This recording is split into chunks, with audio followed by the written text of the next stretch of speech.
Welcome to J news. ముందుగా headlines చూద్దాం. ముగ్గురిని బలి తీసుకున్న ఢిల్లీ కోచింగ్ సెంటర్ బేస్మెంట్ లోకి పోటెత్తిన వరద నీరు. లైబ్రరీ నుంచి బయటకు వస్తున్న విద్యార్థులు వేగంగా అంటూ అరుపులు. నిబంధనలకు విరుద్ధంగా సెల్లార్లో లైబ్రరీ.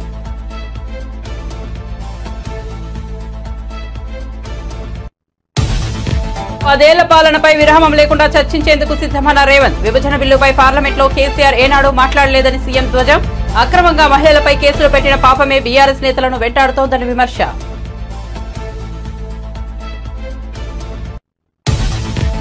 అసెంబ్లీలో కోమటిరెడ్డి జగదీష్ రెడ్డి మధ్య మాటల యుద్ధం. మంత్రి కోమటిరెడ్డి తనపై తీవ్ర ఆరోపణలు చేశారన్న జగదీష్ రెడ్డి. నిరూపించకపోతే ముక్కు నేలకు రాసి రాజీనామా చేయాలని సవాల్. జగదీష్ రెడ్డి సవాల్ను స్వీకరించిన కోమటిరెడ్డి.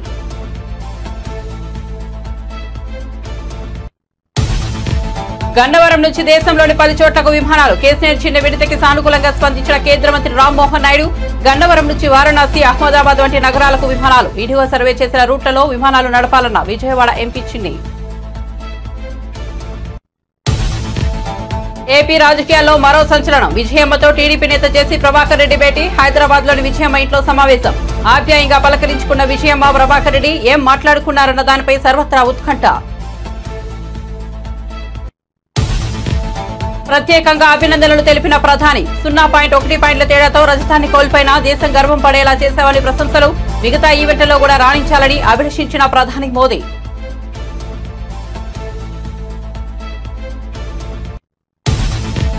తెలంగాణలో మరో 2 రోజుల పాటు తేలికపాటి వర్షాలు. రేపు ఎల్లుండి పలు ప్రాంతాల్లో వర్షాలు పడవచ్చన్న వాతావరణ కేంద్రం.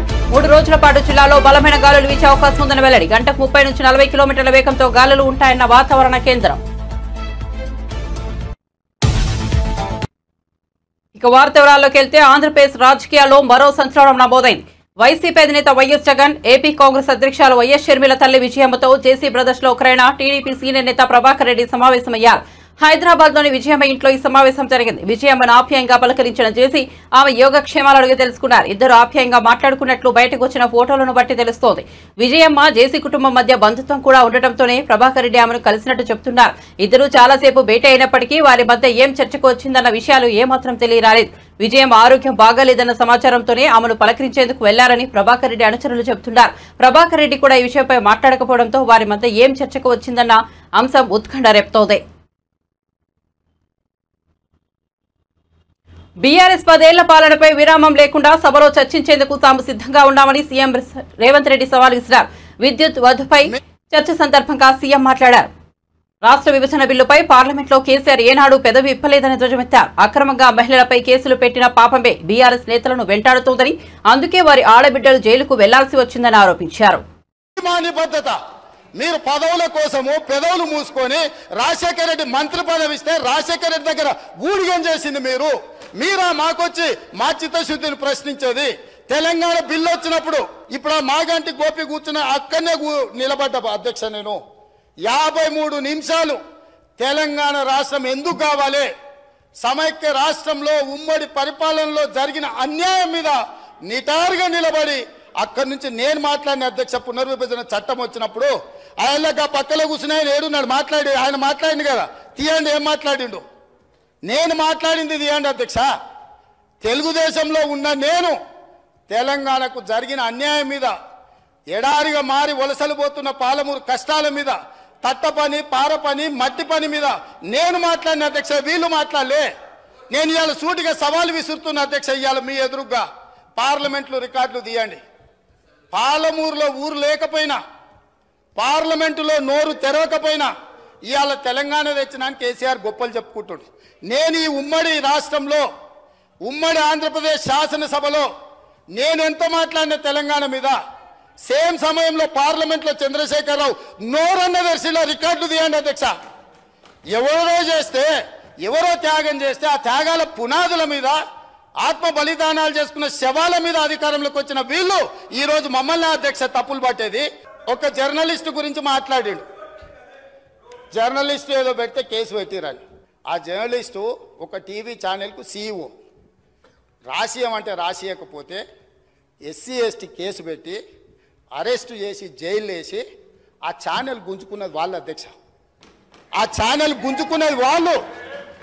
ఏ జర్నలిస్టును ఈరోజు కేసు పెట్టిరని చెప్తుండ్రో ఆ జర్నలిస్టు ఒక ఛానల్ CEO ఉంటే ఆ ఛానల్ వాళ్ళకు వ్యతిరేకంగా ఉందని ఆ జర్నలిస్టు మీద SC ST case Banjara Hills police స్టేషన్లో పెట్టి జైలుకు పంపించి నెల రోజులు జైల్లో పెడితే నా అడ్వకేట్ను పెట్టి నేను బెయిల్ ఇప్పించిన అధ్యక్ష. వీళ్ళ దోపిడీ ఆ ఛానల్ గుంజుకున్న విధానం ఇవాళ చర్చ చేయడానికి సిద్ధంగా ఉంటే రమ్మని ఉన్నారు అధ్యక్ష. వివరాలన్నీ నేను బయట పెడతా.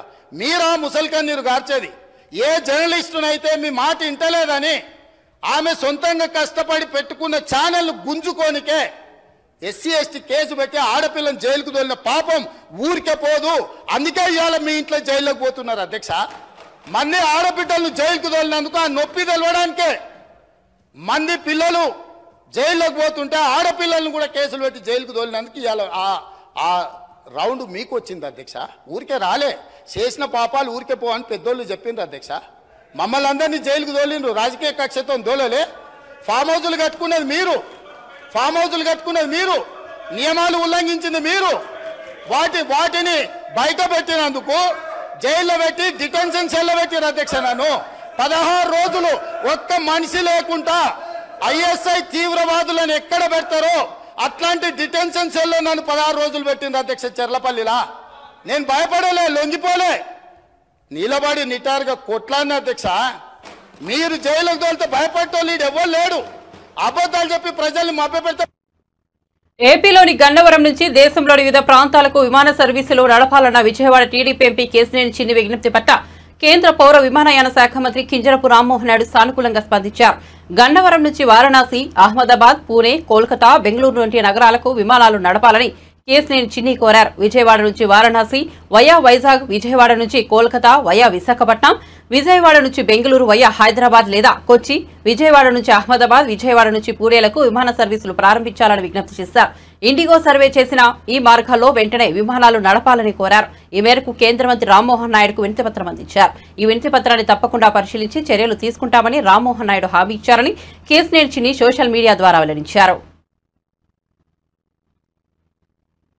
ముగ్గురిని బలి తీసుకున్న ఢిల్లీ కోచింగ్. ఢిల్లీలోని IAS కోచింగ్ సెంటర్ బేస్మెంట్ లోకి ఒక్కసారిగా పోటెత్తిన వరద నీరు ముగ్గురిని బలి తీసుకున్న ఘటనకు సంబంధించిన వీడియో ఒకటి వెలుగులోకి వచ్చింది. నిబంధనలకు విరుద్ధంగా బేస్మెంట్ లో నిర్వహిస్తున్న లైబ్రరీలో ఉన్న విద్యార్థుల్లో ముగ్గురు వరద నీటిలో చిక్కుకుని ప్రాణాలు విడిచారు.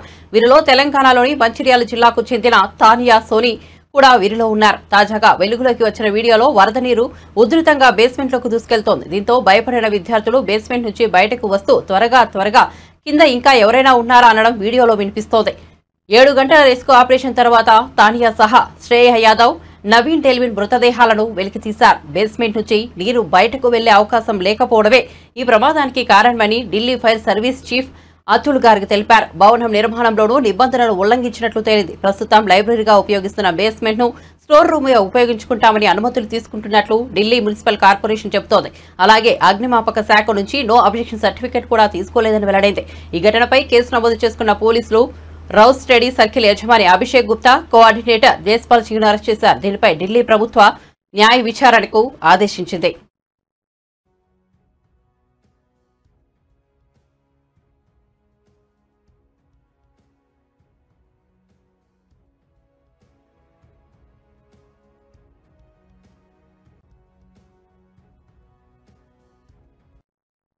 తెలంగాణ అసెంబ్లీలో మంత్రి కోమటిరెడ్డి వెంకటరెడ్డి, మాజీ మంత్రి జగదీష్ రెడ్డి మధ్య సోమవారం మాటల యుద్ధం నడిచింది. జగదీష్ రెడ్డిపై మంత్రి తీవ్ర ఆరోపణలు చేశారు. ఈ ఆరోపణలపై జగదీష్ రెడ్డి తీవ్రంగా స్పందించారు.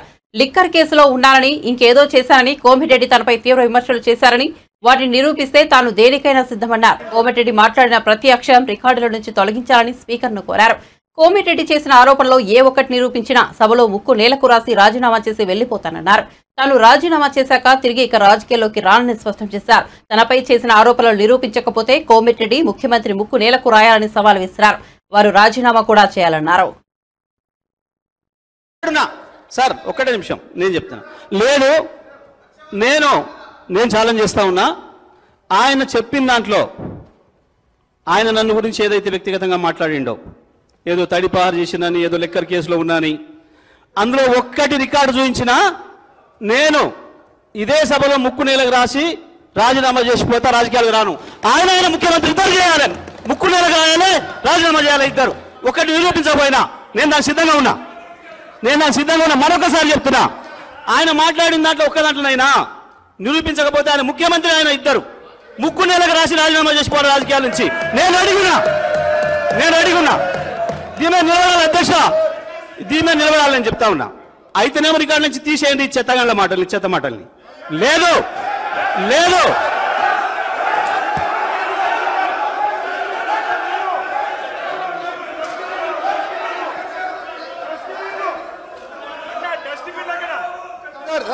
ఓకే సార్, ఒకరి ఆగండి.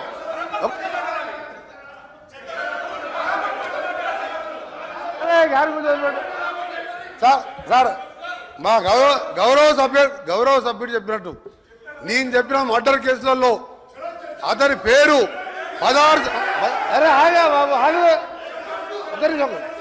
నేను చెప్పినట్టు మర్డర్ కేసులలో ఆయన కోర్టు చుట్టూ 16 సంవత్సరాలు తిరిగిండా లేదా కోర్టు రికార్డులో ఉంటుంది. రెండవది దోసపాటి గోపాల్ అనే మాజీ శాసనసభ్యుడు బర్గులో దొంగతనం కేసు, అలాగే దొంగ మంది అందరూ నేను ఆయన ఛాలెంజ్కు సిద్ధం చేస్తున్నా. ఇది నిరూపిస్తా, లేకపోతే నా మంత్రి పదవికి ఎమ్మెల్యేకి రాజీనామా చేసి బయటికి వెళ్ళిపోతున్నా. తన సుదీర్ఘమైన అనుభవంతో సంపద సృష్టిస్తానని చెప్పిన ముఖ్యమంత్రి చంద్రబాబు నాయుడు ఇప్పుడు హామీలపై నాలుక మడతలేస్తున్నారని డిప్యూటీ సీఎం పవన్ కూడా మౌనంగా ఉండిపోయారని వైఎస్ఆర్సీపీ మాజీ ఎమ్మెల్యే టీజీఆర్ సుధాకర్ బాబు మండిపడుతున్నారు. సోమవారం ఉదయం తాడేపల్లిలోని పార్టీ కేంద్ర కార్యాలయంలో ఆయన మీడియాతో మాట్లాడారు.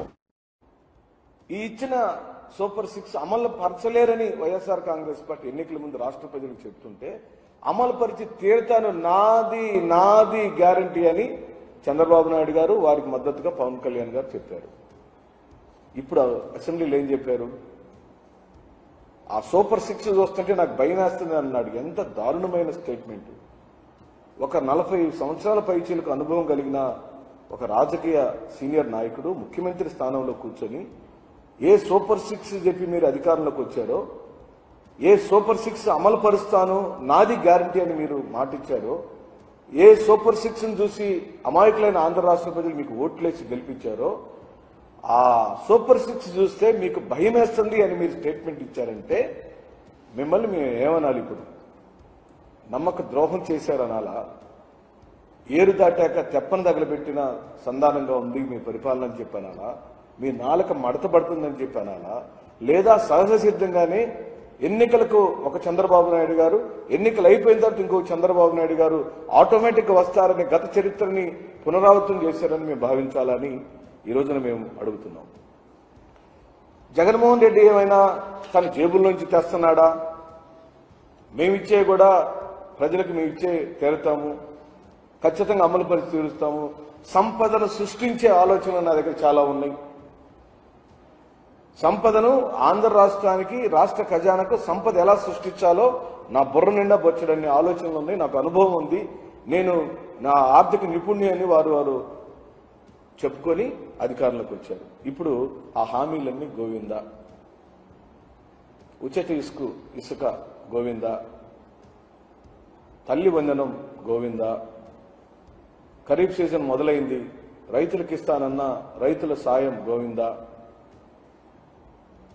బిడ్డలకు ఇచ్చే స్కూల్ కిట్లకు సంబంధించి ఈ రోజు వరకు ఇంకా స్కూళ్ళలోకి అందలేదు, అవి గోవిందా.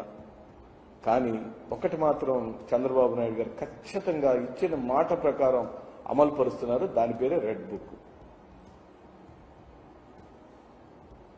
ప్రజల సంక్షేమానికి, అభివృద్ధికి ఇచ్చిన హామీలేమో పోయినాయి, బంగాళాఖాతంలో కలిసిపోయినాయి.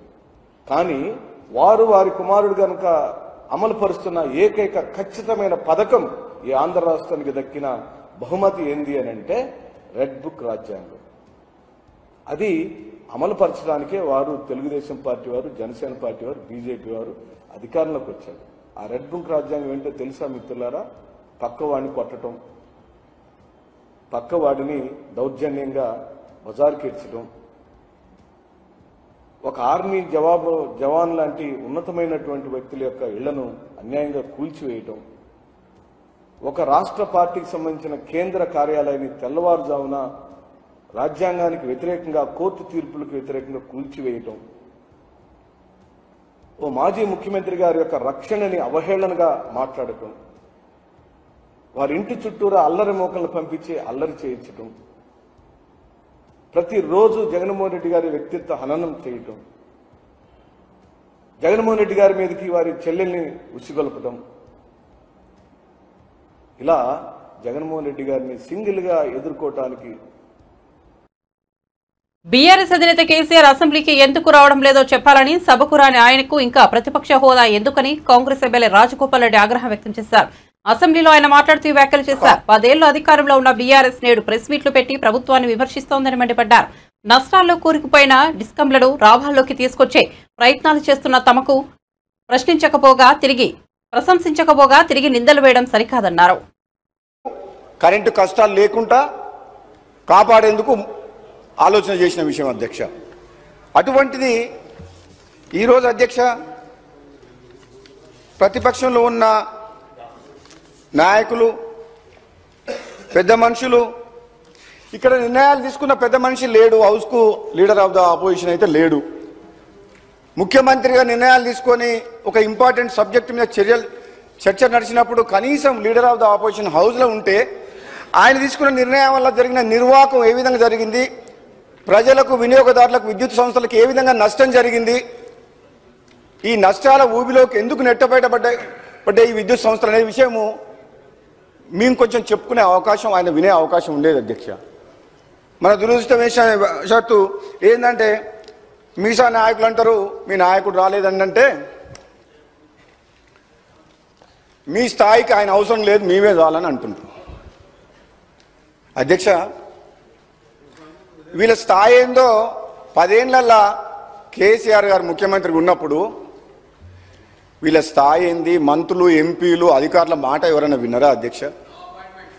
నో అపాయింట్మెంట్, ఒంటెద్దుపోకడా, నిజం ఉన్నట్టు అట్లా కాదు ఇట్లా అని చెప్పే అవకాశం వీళ్ళకి ఎవరికైనా ఇచ్చిండా అధ్యక్ష? ఆయన అంత దమ్ము ధైర్యం వీళ్ళకు లేదు, ఆయన వినేవాడు కూడా కాదు. అటువంటి పరిస్థితి ఉన్న మనిషి, పెద్ద మనిషి, లీడర్ ఆఫ్ ద ఆపోజిషన్ ఉండి కూడా సభకు రాకుండా ఒక ఇంపార్టెంట్ సబ్జెక్టుల మీద చర్చ నడిచినప్పుడు లేకుండా వీళ్ళంటారు మరి లీడర్ ఆఫ్ ద ఆపోజిషన్ ఎందుకు ఉండాలి అధ్యక్ష? మరి అటువంటిప్పుడు ఆయన సభకే రానప్పుడు ఆయన అవసరం లేదని వీళ్ళే అంటుండ్రు. మరి మీరే మీ లోపల ఎవరో ఒకరు సభలో లీడర్గా మీరు ఎల్ఓపి కాండి. ఆయన అవసరం లేనప్పుడు మరి ఇక సభకే వద్దనుకున్నప్పుడు ఆ పొజిషన్లో ఆయన అవసరం ఏముంది? ఉండాలి అధ్యక్ష, రావాలి.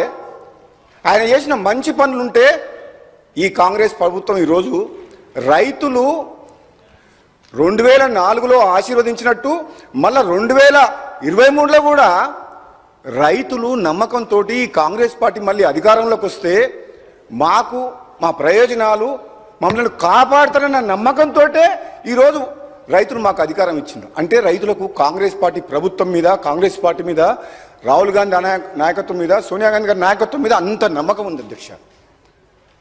వాళ్ళ అధికారంలో మేము వచ్చినప్పుడు మేము ఏం చెప్తున్నాం? మేము తీసుకున్న నిర్ణయాలు ఏంది? మరి మీ 10 ఏళ్ళు మీరు ప్రజల అవకాశం ఇస్తే మేమేమేం పొరపాట్లు చేసిండ్రు? ఒకవేళ పొరపాట్లు చేసిన దాని మీద కూడా ముఖ్యమంత్రి గారు కూడా కమిషన్ ఏర్పాటు చేసిండ్రు. మళ్ళీ సుప్రీంకోర్టు ఇన్వాల్వ్ అయ్యి జడ్జిని, కొత్త జడ్జిని అపాయింట్ చేయమన్నారు. ఎంక్వైరీలు చేస్తున్నాం. కానీ మేము చెప్పే మంచిది ఏదైనా ఉంటే, మీ సూచనలు కూడా మీరు ఏదైనా మంచి చెప్తే మీరు వినండి, ఓపికతోటి సమర్థించండి, సపోర్ట్ చేయండి. యాజ్ ఏ అపోజిషన్గా ప్రజలకు మేలు చేసే విషయంలో, కరెంటు విషయంలో, ఇటు విద్యుత్ అనేది డొమెస్టిక్ కావచ్చు, ఇండస్ట్రియల్ కావచ్చు, కమర్షియల్ కావచ్చు, అగ్రికల్చర్ కావచ్చు, 4 సెక్టార్లని కాపాడాల్సిన బాధ్యత ఈ ప్రభుత్వం మీద ఉంది. కరెంటు లేని 10 నిమిషాలు కూడా ఉండలేము. గంట సేపు నీళ్ళు లేకుండా ఉండగలుగుతాం అధ్యక్ష. ఈ హౌస్ కూడా 10 నిమిషాలు కూడా, 5 నిమిషాలు కూడా నడవదు అధ్యక్ష. కరెంట్ లేకపోతే మనం ఏ పని ముందుకు పోలేము. అటువంటి కరెంటు విషయంలో మీరు తీసుకున్న నిర్ణయాల విషయంలో మీరు ఏదన్నా చెప్తే కొంచెం ఫ్రస్ట్రేషన్ ఉండకండి. పారిస్ ఒలింపిక్స్ లో చారిత్రాత్మక రీతిలో కాంస్యం రూపంలో భారత్ కు తొలి పథకం సాధించిన షూటర్ ను మను ప్రభాకర్ పై ప్రశంసల జల్లు కురిపిస్తోంది. ఒలింపిక్ చరిత్రలో షూటింగ్ ఈవెంట్ లో భారత్ కు మెడల్ అందించిన ఏకైక మహిళగా రికార్డులకెక్కిన ఆమె పట్ల అభినందనలు వెల్లువెత్తుతున్నాయి. నేరుగా ప్రధానమంత్రి నరేంద్ర మోదీ కూడా ఫోన్ కాల్ చేసి ప్రత్యేక అభినందనలు తెలియజేశారు. नमस्ते, मैं प्रधानमंत्री जी के कार्यालय से बोल रहा हूँ. प्रधानमंत्री जी बात करके मैं दे रहा हूँ. जी नमस्ते सर.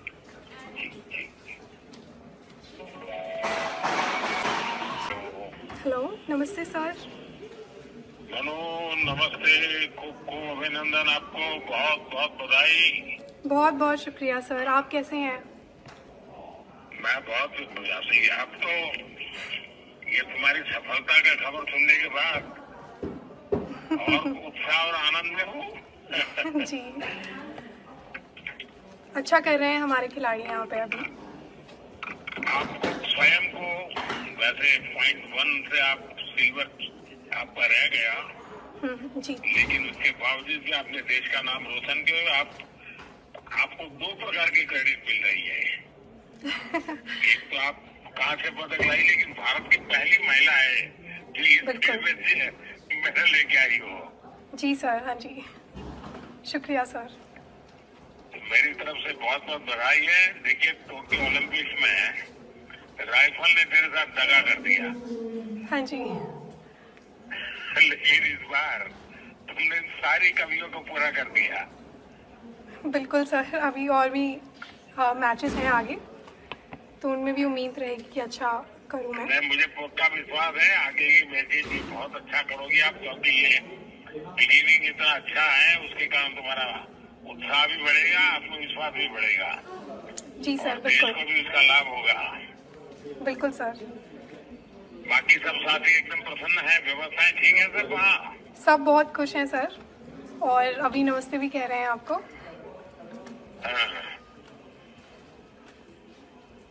हमने भी कोशिश की है कि वहाँ जितना ज्यादा सुविधाएं मिले सब हमारे खिलाड़ियों को, खेल की दृष्टि से जो कंफर्ट चाहिए सब देने का प्रयास तो किया है।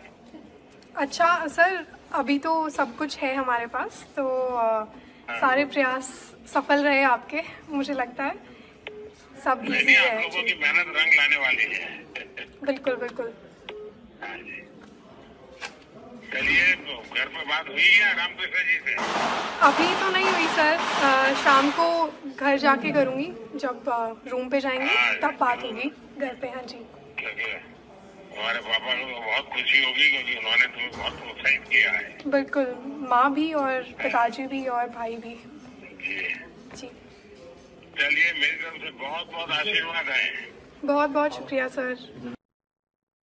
దేశవ్యాప్తంగా భయాందోళన పరిస్థితులు నెలకొన్నాయని ఏఐసీసీ అగ్రనేత లోక్సభలో ప్రతిపక్ష నేత రాహుల్ గాంధీ సంచలన వ్యాఖ్యలు చేశారు.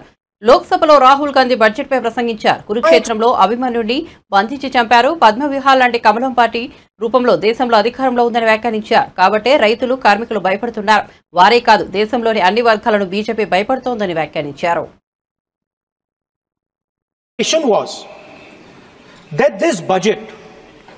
would weaken the power of this Chakravyuh.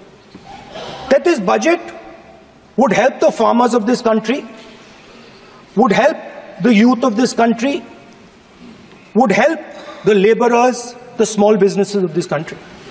But what I have seen is that this budget, the sole aim of this budget, iski jo niyat hai, it is to strengthen this framework, the framework of big business, monopoly business, the framework of a political monopoly that destroys the democratic structure, and finally the framework of what one can call the deep state or the agencies.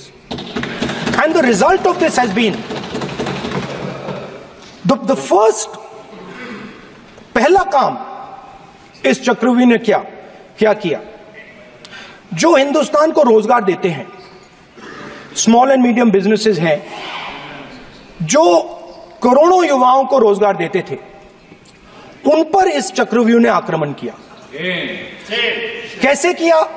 नोटबंदी, GST और tax terrorism. आप लोग आतंकवाद की बात करते हो, पूरे देश में अगर कोई भी व्यक्ति छोटा बिजनेस चलाता है तो रात को उसको फोन कॉल आता है इनकम टैक्स डिपार्टमेंट से, जीएसटी से, और टैक्स टेररिज्म का वो शिकार बनता है। इस टैक्स टेररिज्म को रोकने के लिए बजट में आपने कुछ नहीं किया है। तो टैक्स टेररिज्म के कारण और ये जो आपकी नीतियां हैं, जो आपने कोविड के समय बड़े बिजनेसेस की मदद की और जो स्मॉल एंड मीडियम बिजनेसेस थे उनको खत्म किया, उसके कारण आज हिंदुस्तान के युवाओं को रोजगार नहीं मिल सकता है। बिल्कुल एक युवा को रोजगार नहीं मिल सकता है। తెలంగాణలో మరో 2 రోజుల పాటు తేలికపాటి నుంచి మోస్తారు వర్షాలు కురిసే అవకాశం ఉందని హైదరాబాద్ వాతావరణ కేంద్రం తెలిపింది.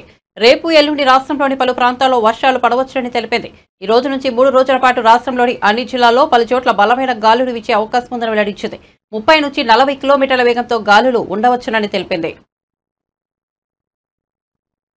బులెటిన్ ముగించే ముందు హెడ్లైన్స్ మరోసారి చూద్దాం. ముగ్గురిని బలి తీసుకున్న ఢిల్లీ కోచింగ్ సెంటర్ బేస్మెంట్ లోకి పోటెత్తిన వరద నీరు, లైబ్రరీ నుంచి బయటకు వస్తున్న విద్యార్థులు, వేగంగా అంటూ అరుపులు, నిబంధనలకు విరుద్ధంగా సెల్లార్లో లైబ్రరీ.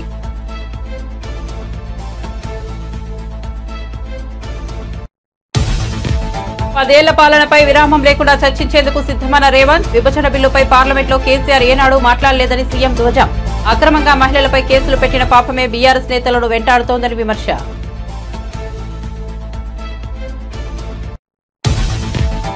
అసెంబ్లీలో కోమటిరెడ్డి జగదీష్ రెడ్డి మధ్య మాటల యుద్ధం. మంత్రి కోమటిరెడ్డి తనపై తీవ్ర ఆరోపణలు చేశారన్న జగదీష్ రెడ్డి. నిరూపించకపోతే ముక్కు నేలకు రాసి రాజీనామా చేయాలని సవాల్. జగదీశ్వర్ రెడ్డి సవాళ్లు స్వీకరించిన కోమటిరెడ్డి.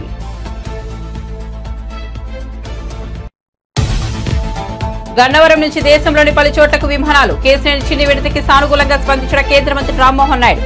గన్నవరం నుంచి వారణాసి, అహ్మదాబాద్ నగరాలకు విమానాలు. ఈడీఓ సర్వే చేసిన రూట్లలో విమానాలు నడపాలన్న విజయవాడ ఎంపీ చిన్ని. ఏపీ రాజకీయాల్లో మరో సంచలనం. విజయమ్మతో టీడీపీ నేత జేసీ ప్రభాకర్ రెడ్డి భేటీ. హైదరాబాద్ లోని విజయమ్మ ఇంట్లో సమావేశం. ఆప్యాయంగా పలకరించుకున్న విజయమ్మ, ప్రభాకర్ రెడ్డి ఏం మాట్లాడుకున్నారన్న దానిపై సర్వత్రా ఉత్కంఠ. ప్రత్యేకంగా అభినందనలు తెలిపిన ప్రధాని. 0.1 పాయింట్ల తేడాతో రజతాన్ని కోల్పోయినా దేశం గర్వం పడేలా చేశామని ప్రశంసలు. మిగతా ఈవెంట్లలో కూడా రాణించాలని అభిషించిన ప్రధాని మోదీ.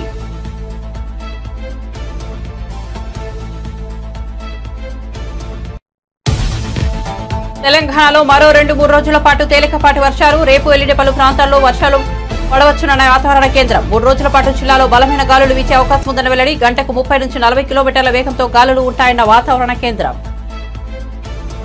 మరిన్ని అప్డేట్స్ కోసం చూస్తూనే ఉండండి జే న్యూస్.